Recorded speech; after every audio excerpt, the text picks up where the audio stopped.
Hello, welcome to another tonal landscape oil painting demonstration. This is your painter in residence, M. Francis McCarthy, and the painting I'm bringing you today is called Morning River, 4 by 6 inches, and I did this about maybe 2 or 3 weeks ago. Yeah, it used to be I would see the dates on my original files, but I don't see that.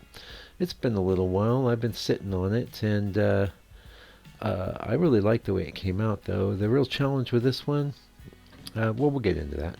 We're working on some hardboard here. Been prepped with some house paint, and we're starting our underpainting with burnt umber, which is, all par for the course here at M. Francis McCarthy Oil Painter on YouTube. Yep, I know, my brain is now kicking in.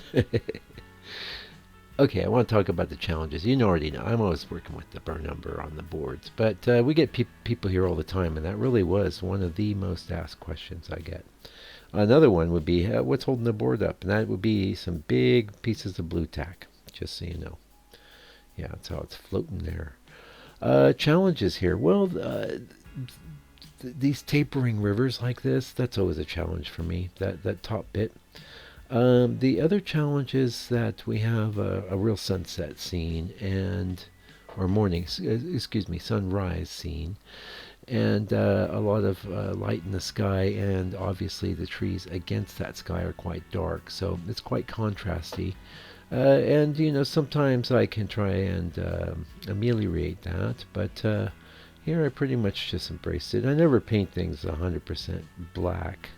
Almost never. Not since I was, very young and doing, landscape paintings as a young man in a class that I'd had. Yeah. There, yeah, I just slept in the black. What do you know?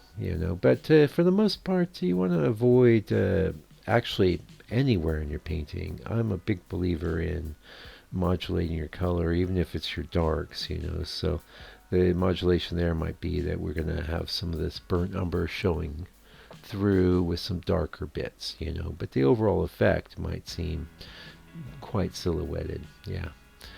I thought the sky and the reference was really interesting, and if you want to have a look at what that was, you can traipse on over to our members area here, which is $6 a month, and you have access to literally hundreds of real-time videos. You can pick and choose, go backwards and forwards. But hey, oh, you know what else? Before I tell you what else, you get that in 4K with no ads and real time. So the struggle is real. I am, often struggling, and you can.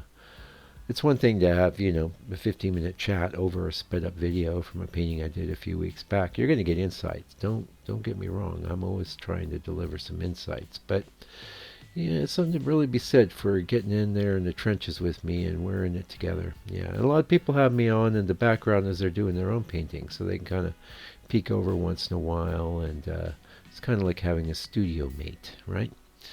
Anyway, enough of that. And what I was going to say is, if you can't afford the $6, you got to go spend that on a latte or something. I understand. That's why if you go to the playlist section of the channel, I think all the lives from 2019 are up. Maybe 2020. I'm not sure about that. But you can. What I have decided to do is when we get to the year 2026, I will probably go ahead and move those to the public area because, I'm all about sharing here at Casa McCarthy. Yeah. Anyway, yeah, we're in the sky, and there always a challenge, when you got the orange sky, but you're bringing in the blues. And now I don't think that's actually blue. I think that's actually gray, because why would I want to actually introduce blue when I could use gray? And you're thinking, well, why would you use gray? Well, first of all, we have some challenges with the blue in that it's like way more on the complementary spectrum than the gray would be. The gray is actually, in this case, functioning as a blue. It's far more like movable, though. Like you can see how I just kind of brushed that orange into there. Yeah. So and then we're modulating from the blue, more bluish gray into a warmer, lighter gray down towards the horizon. I think that works real well, and I really love painting colorful skies. I don't do it like this strident all the time, but I do think it's good, and I was really happy to do this painting, even though river up the middle kind of scenes, I generally avoid them. I like things coming in from the side a bit more. But we talked about the same thing with a road up the middle we had very recently, and that looked great. It's fine. It doesn't mean that you can't make a good painting, but it means you need to be aware of what's going on and adjust accordingly. So we got an ad for the book coming up. Thank you for your support. We just shipped out a bunch of books the other week there, and I love sending it all over the planet. We sent one to Finland recently, and that's just awesome. I hope that you can get your hands on one. It's $60 US and US dollars, and international shipping is included. And just a heads up, that international shipping I was told it's going to go up last time I was in there. I haven't actually seen the damage, and I'll certainly be absorbing it the first time, because I think that's a sweet price point. I don't make very much on it, but I'm happy. I love for it to know that it's in this place, all the different states in the U.S. and what have you. Anyway, you can see we got our plan. We put the grayishy blue in first because that's obviously the sky, and it's very fascinating. I really love the way the sky changes color at that time of day, and that's one of the reasons I'm not really that into plein air, because things are moving fast. Although one of my jokes, a painter joke, would be that it's easy, to be a tonalist plein air painter if you live in Alaska, because you can paint the sunset lasts for 4 hours there, right? Anyway, yeah, I'm real happy with the way the sky turned out, and in general, actually, this is a riff on one of my own scenes. Not so much the painting, but the reference itself. I had handled the original photo reference was in the square format. It's on the channel somewhere, and that was okay. It was pretty good. The thing is, like where I live, this would be for this to be sunset. It would have to be facing east, and you wouldn't see that view from where I live. So we made it sunrise, and we got the river, and I envision on the other side of those hills is the sea, because here in New Zealand you're never that far from the sea, and I was definitely trying to get a bit of a tang of New Zealand, but like all of my work, it sort of could be any place, and that's something that I think is good. I like to have my work be more metaphorical, so to speak. It's a scene of that could be anywhere that had a river, and a sky. And there's not often a huge amount of difference between sunrise and sunset. You can get very orangey sunrises. I think that in general, though, a lot of times I might call a scene a dawn scene more if it had more pinks and purples and things like that. I just think that is, we tend to think that way when we're thinking of first thing in the morning. But you can get the oranges too, and that's why we're rocking and rolling the way we are. You might say, well, didn't you take this photo the way it is? No, I didn't. As a matter of fact, the photo went through extensive digital manipulations to the point where it really only vaguely resembled my original photograph. And as far as the skies go, I always composite different skies into my photo references.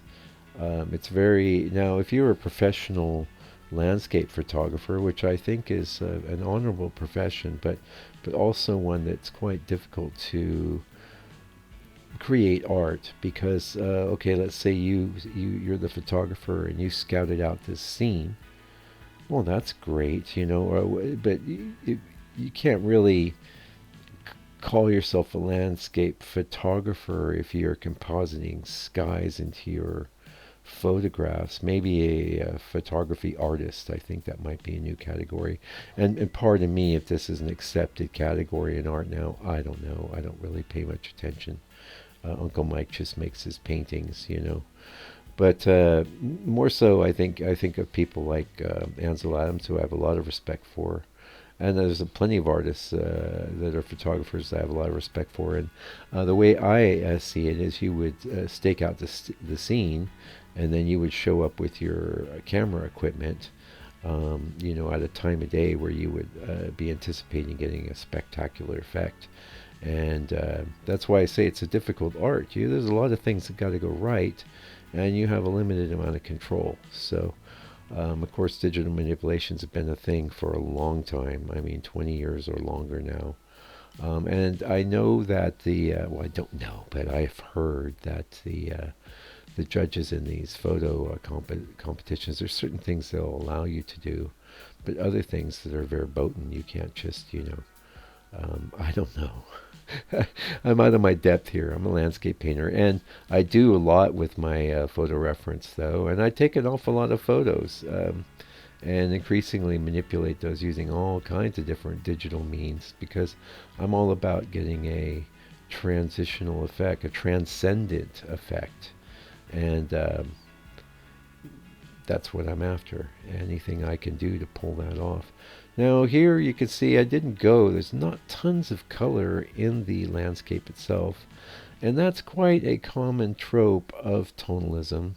A lot of times you'll just see that there's a range of brownish greens into greenish browns or reddish. In this case, I think I kept things pretty reddish. I didn't mix I don't think I decided to go into a strident green, but sometimes, in fact, I think it's the last one up on the channel before the last coastal up there. That's the one with the road up the middle. So, um, and you could see if you go check that one out. I popped in these really electric greens in the grass. I think that works really well, and you can do that. The tonalism will let you do that, and S did that. And I do that sometimes, but not all the time. In this case, I was basically just moving with the shadows and the middle tones, and I didn't want anything to be too extreme there. Yeah, very much a challenge, by the way. So we're getting close to the end of the video. First of all, riverbanks like this I find a challenge, especially it's very small.